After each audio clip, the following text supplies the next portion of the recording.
Hola, ¿qué tal? Bueno, hoy hablaremos acerca del tema de campos conservativos y la función potencial eh, en R2 o R3, en dos o tres dimensiones, como también se le puede llamar. Bueno, un campo es conservativo sí, solo sí, cuando al tomar su rotacional en dicho campo es cero. Entonces podemos decir que si es conservativo, entonces tiene una función potencial o también llamada energía potencial, el cual es igual al gradiente de cada componente. Ahí lo vemos. Rotacional del campo F es cero, entonces es conservativo, el cual es que el campo es igual al gradiente de la función potencial. Bueno, pasos. Uno, identificar el campo vectorial. 2, comprobar si dicho campo es conservativo usando el rotacional. 3, si este sale cero, afirmamos que es un campo conservativo. 4, si el campo es conservativo, entonces tiene una función potencial. Sin embargo, si no lo tiene, entonces no tiene función potencial, respectivamente. Me preguntarán, pero ¿cómo hay la función potencial? Si ya comprobamos que el campo es conservativo. Bueno, veremos dos ejemplos donde se ve cómo se halla dicha función.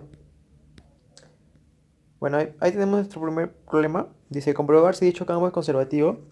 Si lo es, halla la función potencial. Ahí tenemos nuestro campo F por las tres componentes, como se puede observar, I, J y K.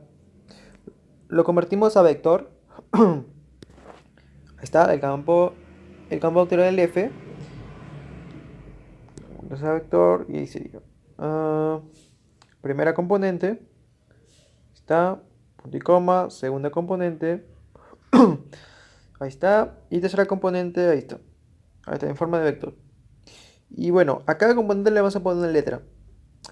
El primero sería P, Q y R. El rotacional de un campo, la llamamos el rotacional, está por esta expresión, por las derivadas parciales de respecto a cada variable. Por ejemplo, en la primera componente podemos observar que es la derivada parcial de R con respecto a I menos la derivada parcial de Q, perdón, eh, entre la derivada de Q con respecto a Z, la derivada de P con respecto a Z menos la derivada de R con respecto a X, la otra componente derivada de Q con respecto a X menos la derivada de P con respecto a Y. Bueno, hayamos el rotacional del campo mencionado en esta anteriormente, está acá. Ahí lo tenemos expresado, como se puede observar. Bueno, y sacamos las derivadas con respecto a cada variable, el cual nos quedaría esto, como se puede observar, esto de aquí. Bueno, nos podemos dar cuenta que se eliminan porque son iguales. Entonces se va, se va, se va, se va, se va, se va. Entonces nos queda que el rotacional es cero, tal como lo había mencionado. Tal como lo había mencionado, perdón.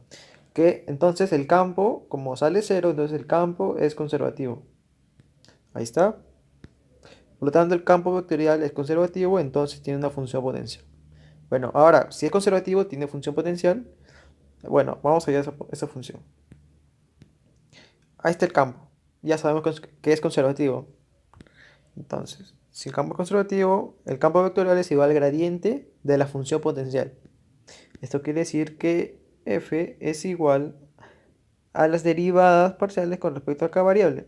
En la primera componente es con respecto a x, en la segunda componente con respecto a y, en la tercera componente con respecto a z. Que también lo podemos expresar de esta manera. El campo vectorial es igual a f de x, primera componente, segunda componente f de y la tercera componente fz, que también significa lo mismo, que son las derivadas parciales con respecto a cada variable, como se puede ver acá. Solo para agarrar espacio podemos expresarlo de esta manera, de una forma más práctica. Bueno, ahí tenemos nuestro campo y mencionamos que tenemos, hay- comparando con este cuadrito, primera componente f de x, segunda componente f de y, tercera componente f de z. Entonces ahí lo ponemos. Bueno, esa es la derivada con respecto a x. Entonces, Si hacemos el proceso contrario, tendremos la función potencial. Entonces, al momento, si derivamos, nos queda la función potencial en las tres variables. F de x, y, z es igual a la integral de 2x, y, z más y al cuadrado más y al cuadrado z más x, z cuadrado por el diferencial de x. En la cual, al integrar, nos sale la función potencial. Sin embargo, también tenemos f de y f de z. Entonces hacemos el mismo procedimiento. Solo que acá, bueno, acá fue la derivada parcial con respecto a x. Entonces, al momento de integrar, sería por el diferencial de x. Aquí lo mismo. Tenemos la derivada parcial con respecto a y acá el diferencial sería con respecto a y también. Diferencial de y. Igualmente con el z, como se puede observar. Integramos todo con respecto a cada variable, como se puede observar en la figurita, en los tres recuadros. Entonces, tenemos ahí, integramos y nos sale esto. Bueno, esta es la función potencial y siempre al integrar una integral indefinida, nos sale siempre más un k. Sin embargo, este k está representado por una función que depende de y y de z, ya que hemos integrado con respecto a x. Lo mismo para los demás.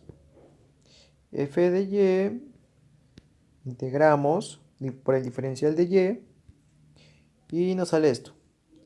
Sin embargo, acá nos sale también un k, pero este k está representado por una función con respecto a x y z, ya que integramos con respecto a y. Y lo mismo con f de z. Ahí está. Y nos sale esta función al integrar más un k, ya que es definida como mencioné, y por otra función que depende de x y de y, porque ya integramos por z, con respecto a z, perdón. Ya, bueno, entonces, al tener las tres funciones potenciales, primer paso, para hallar la función potencial, primero elegimos las que se repiten en las tres funciones que vimos, que estamos viendo, y luego elegimos las que no se repiten. Y por último le agregamos el k, que es la fusión, por así decirlo, de las tres funciones que dependen de las variables. Por ejemplo, acá h que depende de y y z, y que depende de x y z, y j de x y y. Bueno, si no me entienden, bueno, vamos a ver cómo se puede hacer esto. Como podemos observar, aquí se repiten en las tres, ¿sí o no? Entonces la consideramos. Ahí está. En la segunda parte también se repiten, también la consideramos. En la tercera parte también se repiten, también la consideramos. Entonces, y bueno, no hay ni una que se repite, ¿no? Entonces no hay. Y por último, a las tres funciones que dependen de las variables le ponemos un k. Bueno, entonces la función potencial nos quedaría así. F de x, y, z es igual a la que se repiten, que es x al cuadrado, y, z, más x, y al cuadrado, z, más x, y, z cuadrado, más el k. Que el k se convierte, por así decirlo, que estas tres funciones que dependen se convierten en un k unísono. Bueno, vamos a ver otro ejercicio, para que se pueda entender mejor. Este ejercicio, a comprobar otra vez, perdón, comprobar si dicho campo es conservativo, si lo es, hay una función potencial. Ya, bueno, acá f de x, campo vectorial de x y y. Bueno, acá tenemos dos componentes. A ver, la primera es 5 más x al cubo, y cuadrado, 1 medio de x a la 4 por y. ¿No? Ya, bueno, ahí tenemos el campo. Bueno, al igual que el otro, ponemos p y q. No ponemos r porque no hay otro componente, solamente dos componentes. Bueno, en este caso, cuando haya dos componentes, podemos usar esta fórmula que se puede observar, que es una forma más simplificada de verificar si el campo es conservativo, en vez de hallar el rotacional, pero solamente sirve si hay dos componentes. Entonces, hallamos las derivadas parciales con respecto a cada variable y bueno, ahí están cada componente con respecto a cada variable y bueno, nos sale que son iguales. Entonces, afirmamos que el campo vectorial es conservativo. Entonces, tiene una función potencial. A ver, ahí está. Ahora si te dice, si solo se cumple si el campo tiene dos componentes. Si tuviera tres, aplicamos el rotacional.